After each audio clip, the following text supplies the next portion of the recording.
Giving people the expectation that they have to have this like secret personal life that doesn't infiltrate on their career, that holds people back, and it also holds companies back. Newer firms that are willing to adapt to that and willing to be flexible and meet clients where the clients are at, they're the ones that are going to succeed. If you really pay attention and track what client concerns are and what client needs are, it's almost like it's 90% client service, 10% legal representation.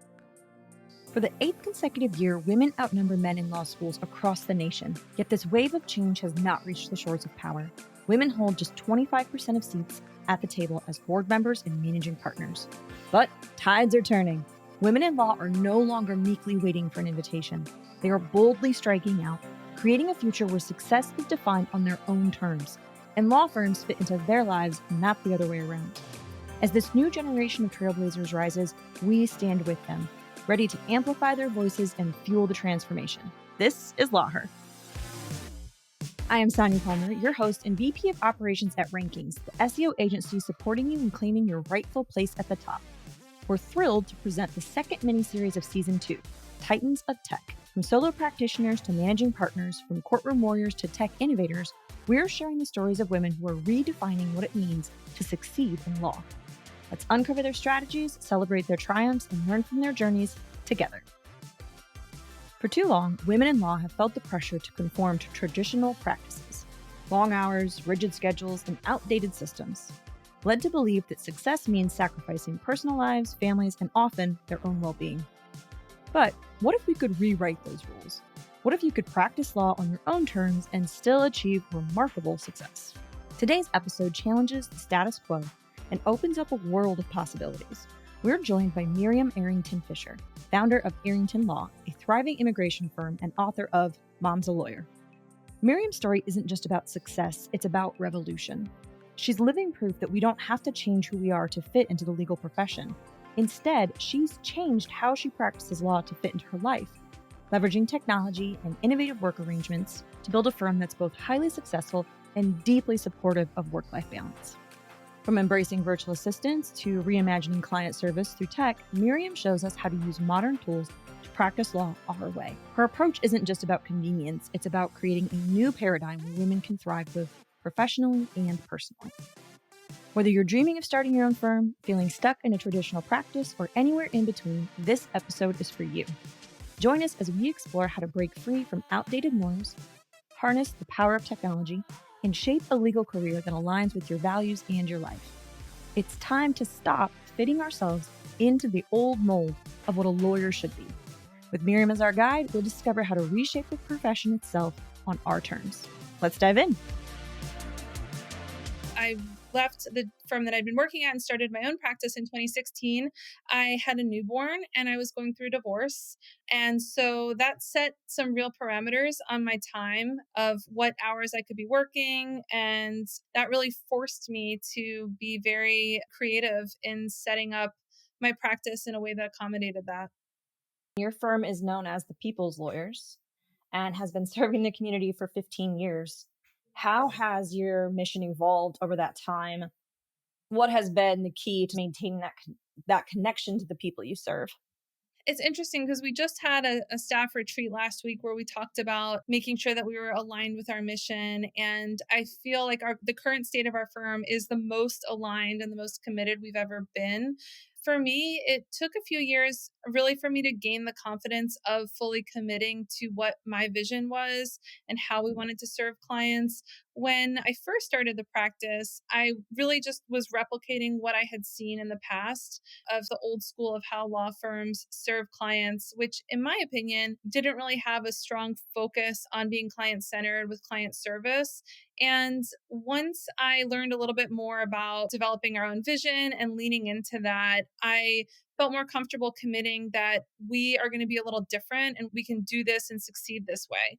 So we've always placed a high premium on customer service, on client service. Pretty early on in my growth stage of the firm, I separated the legal team from the client service team, which was very unusual for small law firms at that time. And it is a significant overhead expense to have basically two teams running within a small law firm. But I really felt like that's how we were going to distinguish ourselves. And we've really leaned into that. And that's been a huge ingredient in our success because it is genuine. You can't fake that. You can't fake believing in your work. You can't fake caring about your clients. And time again, the feedback that we get from clients are, you guys really cared and we felt that and you made us feel that every step of your case.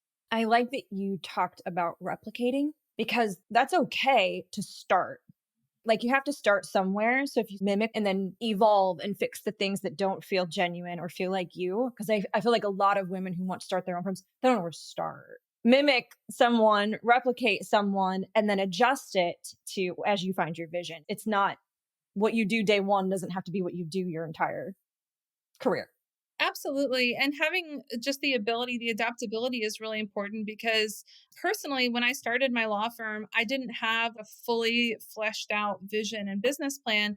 And I think very few lawyers that start firms do. I really started my practice under the gun, but even people that weren't quite in that situation, at some point you reach a level where you think, I'm going to start my own practice or I'm going to hang a shingle. And most of us don't have business backgrounds. And so we just do what everybody else is doing. And you should always be learning and growing. And I still am reading books and listening to webinars and podcasts. And every quarter, I make some improvement in the firm. I'm always looking to how can we do things differently? How can we be more aligned? How can we improve? And I think any firm that doesn't do that is not going to grow or survive. Do you have a particular setup that you follow or framework that you use to define the vision, core values, things like that? I recently reread Traction, which is an EOS framework. Definitely have shiny object syndrome, which is common among entrepreneurs. And so there's two ways that I temper that. One is I have a leadership team that balances me out. It's me, the chief lawyer, who's very process oriented, and then our director of operations, who would be our implementer. And so the three of us, all bring something different to the table. So I'm always looking for the future, the vision, the grand plans, and they're like, okay, how are we implementing that? What's our current process? How can we improve what we have? That's, I think, an important element to have in any firm. We're an EOS company. I agree, not purist. I don't think you can be a purist for any of those frameworks. You have to find what works for you. But the visionary integrator, I don't think that's something that you can not follow. That is extremely important. Having a visionary is someone that's going to decide where the business is going and then someone who's going to carry that out. Our current director of operations has been with us for several years. She started first as my executive assistant and was really just outsized for that role, moved up from there. But a few years ago, we were working with a coaching program and they came out and they did a Colby assessment and determined that basically her and I are like perfectly aligned. We're like two halves to a whole. And the way that our coach phrased it was that I would be the person where I see something in the future and I'm like jumping off a cliff to go get it. And she's running after me with a parachute. And that's really how we operate. I think it's very important for women who want to start their own firms if they don't have that person to try to immediately find them. Yes. uh, Yes. and you are a team of women, lawyers, and mothers. How has that unique identity shaped your firm's culture and approach to immigration law? And has it changed over the last 15 years? Yeah, I when I started my firm, I there really weren't a lot of resources for how to build a successful practice as a working mom. There was these two ends to the spectrum. There was the sort of old school approach to lawyering, which was workaholism and always being accessible. If you had kids, you had to just figure it out. I remember when I was pregnant with my first child, a judge was giving me some friendly advice. And she said, remember, when you're at work, you're at work. And when you're at home, you're at home, which sounds nice. But if you like actually have experience with kids, it doesn't really work that way. Like sometimes you get calls from the school nurse when you're at school or things like that or when you're at work. And then the other end of the spectrum was like, working moms, work from home, work while your kids are napping, take a break from the career. There really wasn't like anything in the middle that really spoke to me. I felt like I started my practice without really a clear blueprint for what I wanted to do, which was I wanted to have a successful practice. I love practicing law. I wanted to make a good living and work more or less full time, but not in a way that really prevented me from being the kind of parent that I wanted to and also needed to at the time, especially back then I was a single mom. So when I started the practice, it was really very much like based off of what I needed. And then as it grew and as we added more people, I saw an opportunity for us to retain that and scale it. I just leaned into that. And a big part of leaning into anything with your firm is the confidence to say, we're going to do it this way and we're going to be successful doing it that way. Always keeping an eye on compensation, on benefits, on investing in our team beyond what many law firms do. We have people that have been with us for years who, when they started, they didn't have kids and now they have 2 kids. So always trying to be at the top of what we could offer in terms of leave and PTO and flexibility. We are in office, but people have flexible schedules as needed. If a paralegal has to pick her kids up from school, maybe she'll come in early and leave early. That sort of flexibility, which is the same flexibility that I enjoy, we extend it to the staff.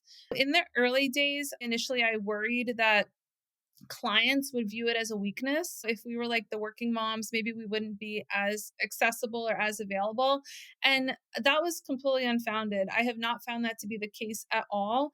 I think that in the current climate with businesses being on social media and people wanting to identify more with a business as a person, being authentic to who we are has been a strength. A lot of our clients have families, so they identify with us. I've joked when I talked about this before, like, everybody likes moms, everybody trusts moms. We prove instantly that we are committed, that we're professional. We have very quick turnaround times, highly professional staff. We're in office, we're full time. It's never been a liability, it's always been a strength. And I think people connect with us and they know that's who we are. And it gives us credibility and trust with our client base.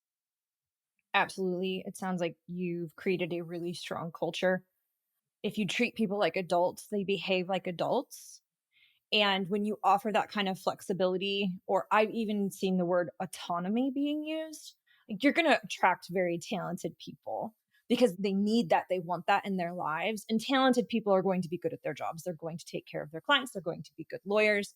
And that autonomy alone will attract them and help inspire them to continue to do good work.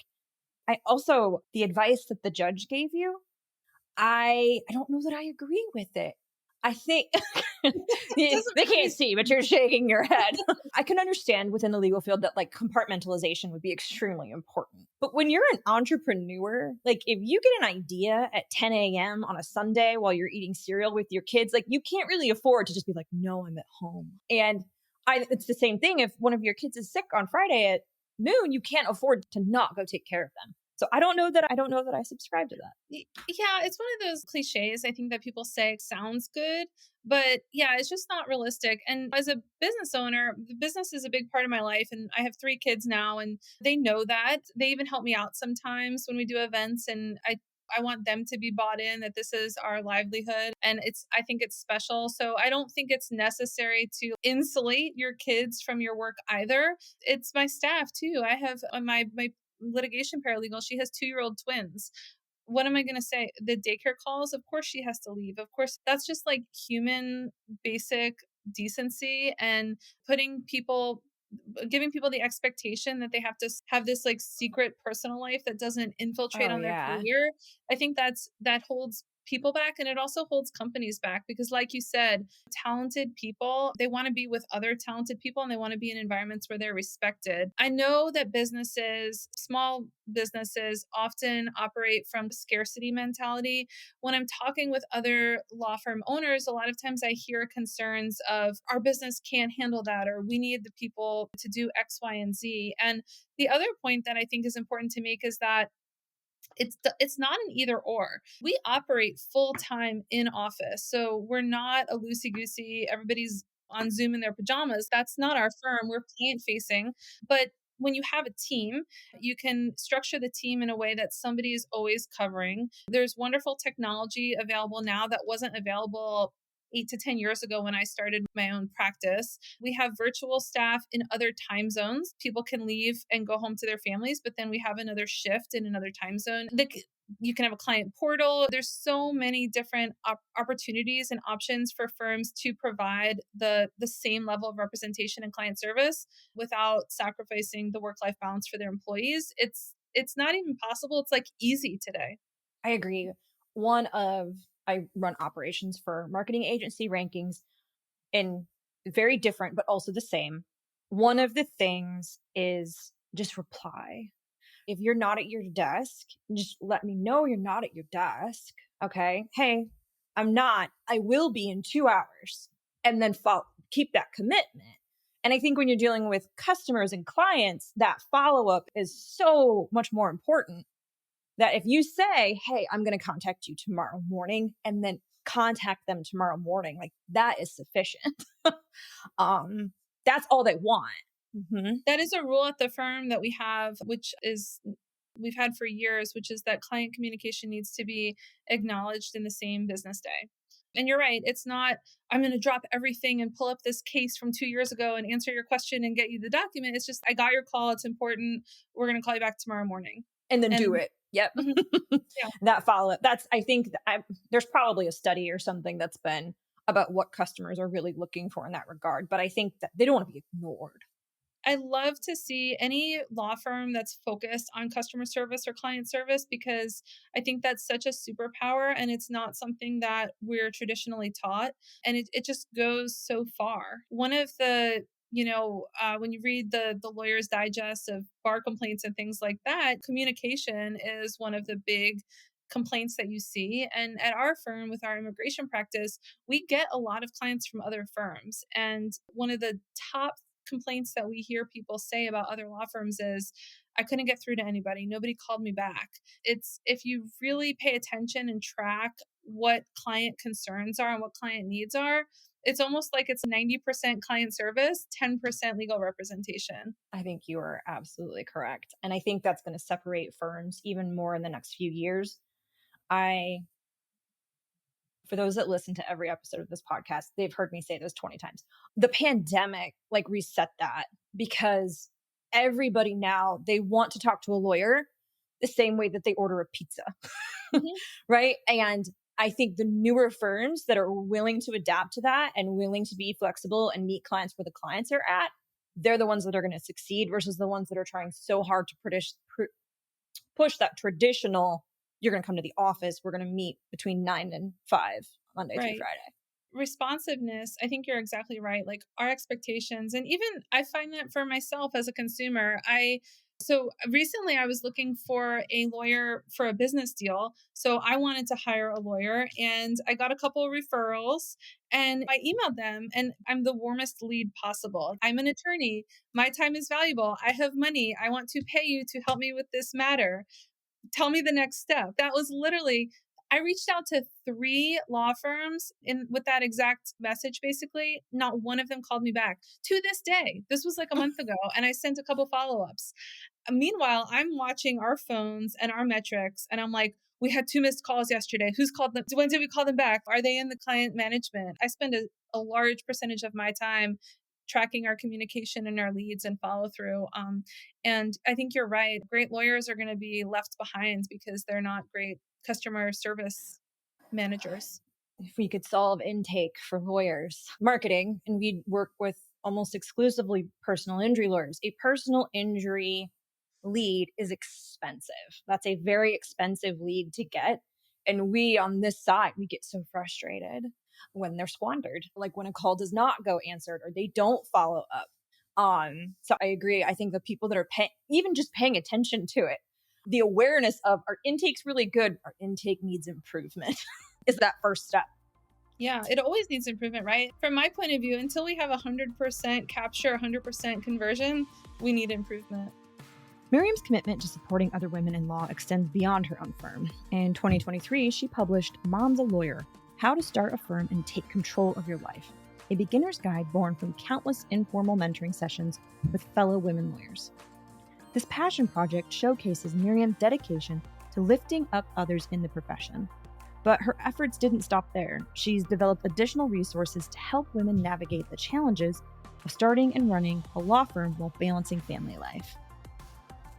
So I wrote the book and then I just got a great response from it. And I was getting emails and messages from people across the country, men and women, even people from outside of the US. And there's a digital course that I've created, and it's a companion to the book. And it's designed to help someone start a firm in 90 days or less. So it's very practical. It's not theoretical. It's checklists and those sorts of things to really help someone without a significant initial cost to just get up and running. And so that's been really fun to work on. After doing the book and creating the course, I also started consulting formally one-on-one with lawyers, where before I was doing it informally, and then I developed it into a little bit more of a program. And right now it's all one-on-one. So I do work with lawyers typically who are thinking of starting a firm or they have started a firm and they just don't know how to get it up and running or get it to be what they want. And I do that in addition to running my firm. So I'm still full-time the CEO of Airington Law.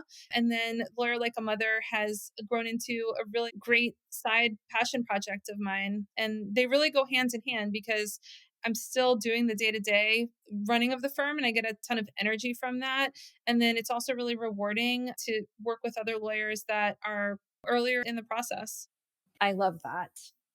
I think scaling a law firm is very similar to scaling any other business, but starting a law firm is very different from starting any other business. So having a checklist and a blueprint to start it is extremely helpful. Yeah, I will. I really created it as what I wish I had. Great. Yep. Your site is in Spanish, not English. Nearly all websites start in English and have a little button you click to Yeah, translate the website into Spanish. What motivated you to take that approach? How has it helped you better serve your clients? that is a relatively recent development, I would say, in the last year. And it was along the same leaning into really who we're serving and niching down to a degree and really being authentic to our clientele. Earlier in my career, I practiced a lot of criminal defense and some civil litigation, civil rights cases, and I've always done immigration. And as our firm grew, it became clear to me that in order to really provide the level of service that I wanted and also to scale, that you have to focus. That's not to say that you have to only have one case type, but you do have to focus a little bit more. And our immigration practice was the most profitable. And it's something that is just the whole team is really passionate about. So we made the decision to actually scale out of our other practice areas. So we stopped accepting criminal defense cases and finished up cases that we already had. And then with our civil cases, that's a very small very small and specialized segment of our firm. But about 90% of our firm right now is immigration. And our ideal client is a Spanish speaking immigrant with a family or humanitarian based case. And marketing is such an interesting part of the practice of law. And it's something that I love working on. It's so fun and interesting. But it was also something that was very elusive to me for a long time. I always felt like it was what's the phrase, like a moving target. And I realized after years that one of the challenges was that we were marketing to too many different clients. And even though in our hearts we did love doing these different case types and serving these different types of clients in different communities, it's very hard to convey that. And it's not convincing because if you're trusting someone with a life or death situation or a very important situation, you want to know they help people like me. They're passionate about my type of case. And it was, I think, harder to convey that with multiple practice areas and multiple case types. So we leaned into immigration, we scaled out of our other practice types, and then we looked at who are our clients and who do we serve most frequently. And it is Spanish speaking clients from Mexico, Central America, and some countries in South America represented maybe 80% of our client list. And on that constant search for authenticity, does our marketing reflect that? Are we marketing to the people that are the bread and butter of our firm?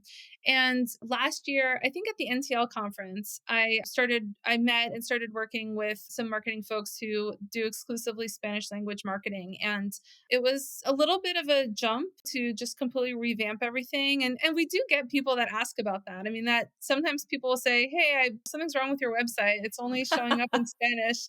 But it was just, I just felt good about committing to that because I was committing to the clientele that we serve. Amazing. And there is a button where you can turn it into English, but it's the other way around, right? It's not like press one for, yeah. Marketing within the legal industry is insanely competitive. I think it's the most competitive outside of car insurance. Yeah, is incredibly competitive. So what better way to turn a click or a view on the website into a client than to like immediately build that trust and rapport? And what does that? We talked like earlier about meeting the client where they're at. I feel like that definitely gives you an advantage because they're just immediately going to be like, whoa, I can trust this person. So I completely understand how that would work. Thanks. I think it's great. Yeah, I'm really glad that comes across because it really was like, we're going to just commit to who our clients are. And honestly, if people go to our website, I mean, don't they know that we speak English too? That shouldn't be a concern as much. It's if you identify who you're really trying to reach, if you lose a few other people along the way, they just weren't the right fit. In your experience, does providing legal services in the client's native language, do you think that impacts the outcome of their case, the overall experience of the legal system? 10,000%. It's a huge strength of ours. It's a huge selling point, and it's something that we continually hear from clients and leads as a primary reason about why they came with us. I don't want to minimize other firms' efforts. I think any effort to reach people where they are in a helpful and appropriate way is good. But I do see a lot of businesses, but also in the legal community, it can be a little cringy, the se habla español. If you're a professional firm and you're providing legal representation, I believe it's important for every person at the firm, every level of the firm, to be able to communicate with clients.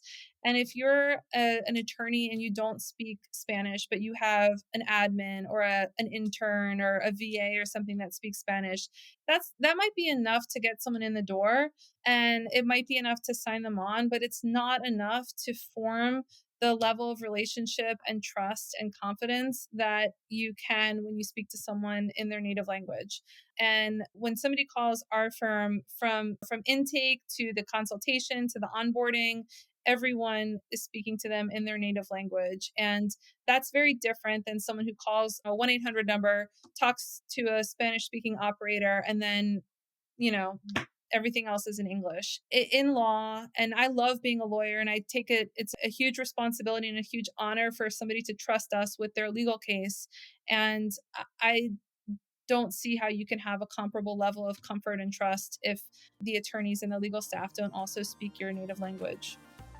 Throughout our conversation, Miriam has touched on the crucial role of technology in modern law practice. It's not just about keeping up with the times, it's about enhancing efficiency, improving client service, and ultimately allowing lawyers to focus on what they do best. Miriam explains how tech has transformed her firm's operations and how they've impacted day-to-day work and overall efficiency. In our day-to-day, most of our clients like to come into the office. About 80% of our consultations are in purpose. We're not like a remote law firm in that sense, but there are a couple important things that we've implemented in the last 4 to 5 years.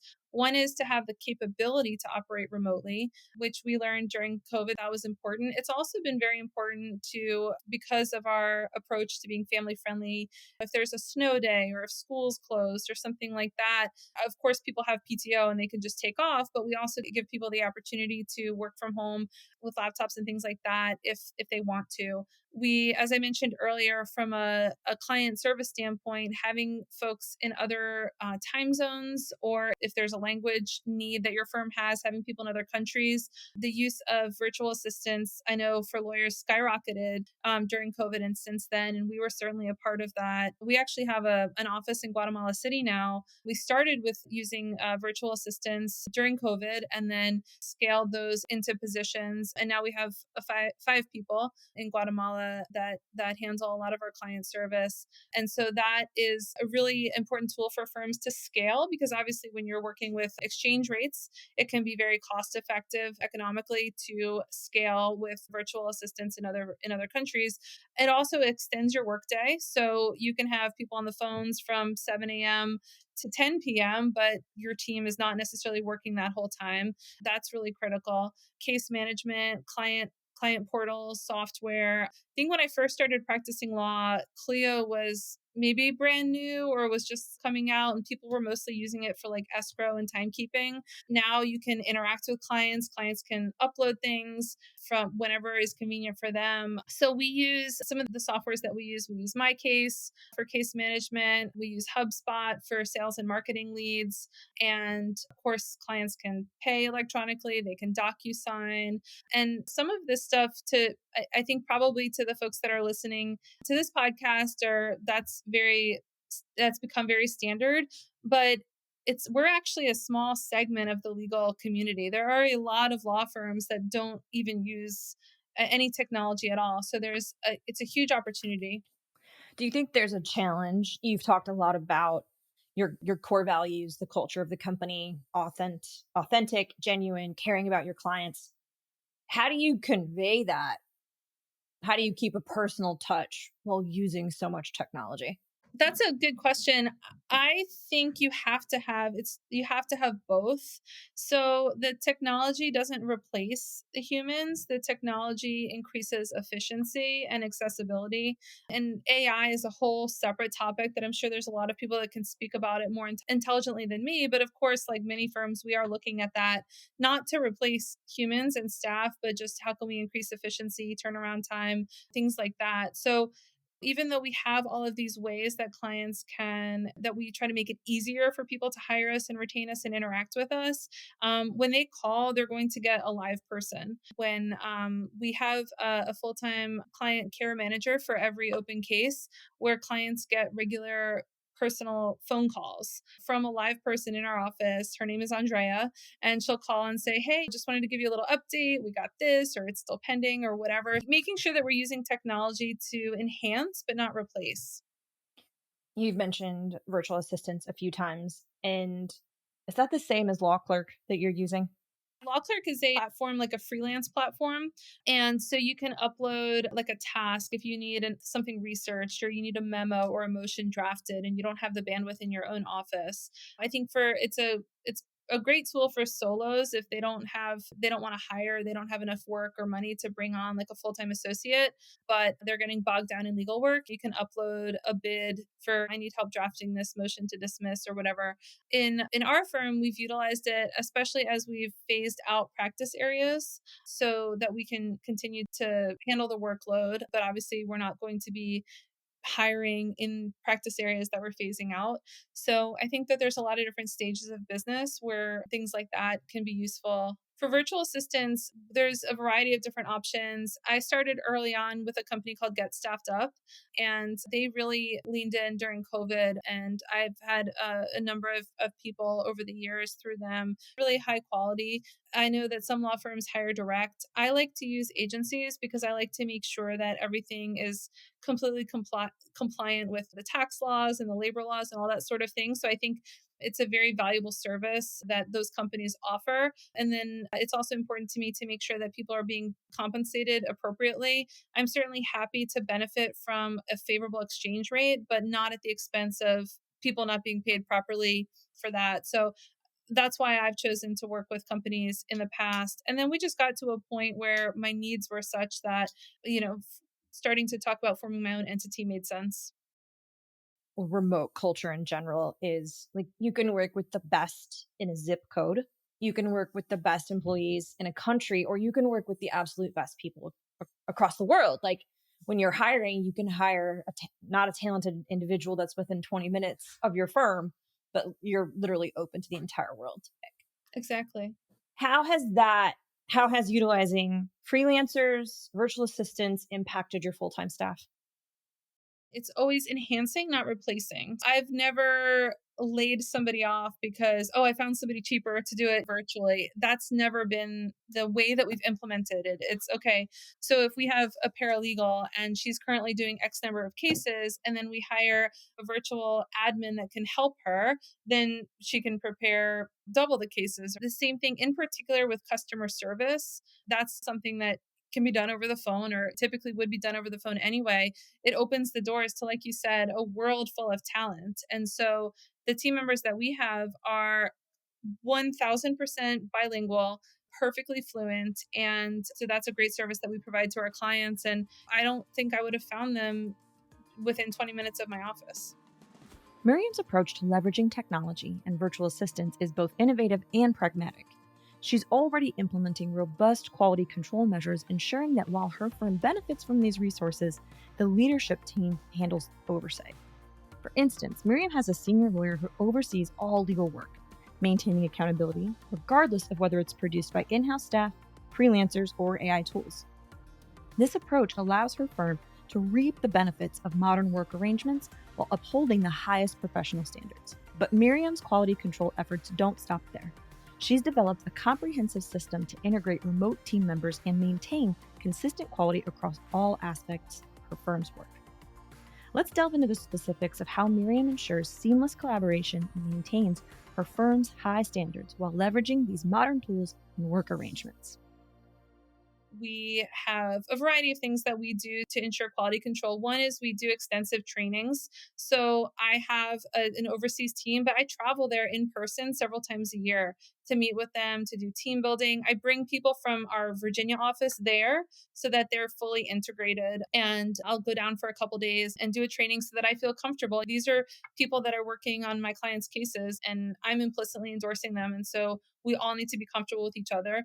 And it also shows that they are a valued part of our team, that we consider them part of the firm. The same thing with anything that whether it was a legal intern or a law student or a freelancer, that needs to be reviewed and checked. We would never send something out where someone at our firm, a paralegal, hadn't pulled the cases or checked the sites or things like that. It can definitely increase efficiency and help, but it's not a substitute for what I view as still our moral and ethical obligations to clients and to quality. I think you're ahead of the curve. Yes, I think you're going to see more and more quality control, quality review roles, mid-manager roles that are literally going to pop up. Mm. That's going to be their job. And instead of dedicating a single person to a task, you're going to have a person that's quality review for 5 bots, 5 freelancers. I think you're going to see more and more of that. And I agree about even if you do hire freelance virtual assistant part-time, bringing them in, I know it might make sense to cut a cost corner, but giving them a company email, adding them to tools, making sure they're a part of the company culture meetings, including celebrating their birthdays, their anniversaries, I think goes a really long way. Yeah, I actually love that. Like the quality assurance department. I think that I love lawyers. I love being part of this community, but as a whole, I think lawyers can be a very fretful group. And anytime there's a new technology or a new advancement, there's always, well, what if this horrible thing happens? Or what if this disaster falls? And that can't be the approach. We have to adopt, we have to use technology, we have to modernize, but you still have to put in the time and the effort to have controls in place. But a lot of lawyers, they get really stuck in it. They're the only ones that can do the research. They're the only ones that can do the writing. What if someone makes a mistake? What if someone misses a case?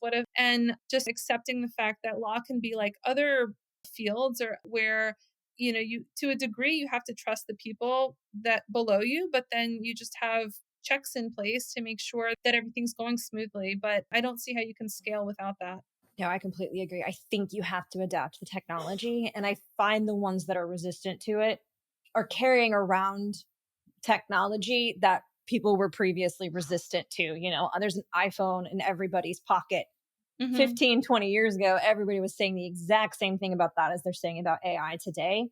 And I do think the sort of like, if you're snubbing your nose to new technology, that then makes the danger of that technology even more real. You have to face it head on, because there are dangers within AI. Mm-hmm. And if you're just going to be like, no, we're not going to do it, then you're going to miss the stuff that's actually harmful, like privacy, data breaches, the hallucinations. So I think you have to adapt it in a responsible way, or you get left behind. I don't think you can fight it. Yeah, that's a great point. I was looking at it from a standpoint of if other people are using it and you're not, you're going to get left behind. But that's a good point that you raised, where even if you don't want to use it for whatever reason, you don't want to grow your firm, you still need to be knowledgeable enough about it, or you could miss things. I think it's amazing, but I get nervous about different things. Whether or not it's coming from people's jobs, I think people will evolve. I think there will be new jobs that we haven't thought of yet, but I think we have to deal with the privacy protections, the data issues. I think all of that, I can go on a tangent. Like, the government needs to be paying attention to this stuff, the FTC, so I hope people will adopt it. In law in particular, the kinds of informations that we have and privacy and things like that are critical. I think from an entrepreneurial standpoint, I always operate in an abundance mindset, not a scarcity mindset. And there's always some people that are like, oh, this new thing is going to put us out of business or be the end of our business. And I don't think that history has shown that. You adapt and evolve and pivot, as everyone said in 2020, and staying on top of things then you're on top. That's where you want to be. Yep, absolutely. As we wrap up, I like to look to the future. What gives you the greatest hope and optimism for the future of women in the legal industry? I've been practicing law for 15 years. I've had my own firm for 8. And when I started, any number of resources out there just didn't exist. And I'm so happy that they do now. You don't have to look any further than this podcast and you look back on the guests. There's so many successful women who are staying in the field and revolutionizing it. And I didn't mention this earlier, but one of the motivations for me to write the book was the ABA study that came out in 2021 that showed the percentage of women attorneys that leave mid-career. And we have a sort of a brain drain that happens mid-career. Lawyers are pretty much 50 to 60% women coming out of law school.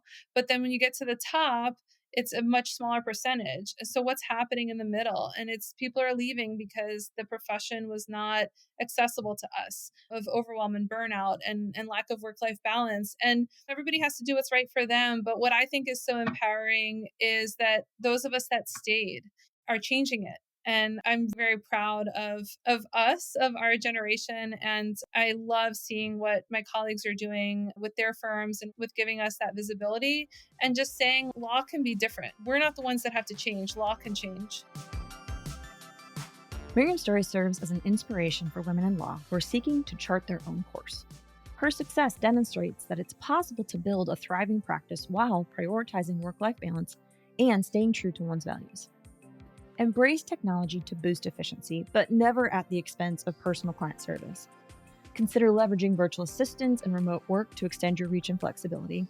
And most importantly, don't be afraid to challenge traditional models to better serve your clients in your life. Women lawyers are at the forefront of reshaping law firms to be more inclusive, efficient, and client-focused. By embracing technology, prioritizing client service, and creative supportive work environments, they're not just adapting to change, they're driving it. So whether you're dreaming of starting your own firm, looking to integrate new tech, or simply seeking better ways to serve your clients while managing your personal life, remember, small steps can lead to big transformations. If you found this content insightful, inspiring, or it just made you smile, please share this episode with the trailblazers in your life. For more about Miriam, check out our show notes. And while you're there, please leave us a review or a 5-star rating. It will help others discover the show. And I will see you next week on LawHer, where we'll shed light on how another of the brightest and boldest women in the legal industry climbed to the top of her field. And until next time, stay inspired, stay empowered, and keep making waves in the legal industry. You've got this.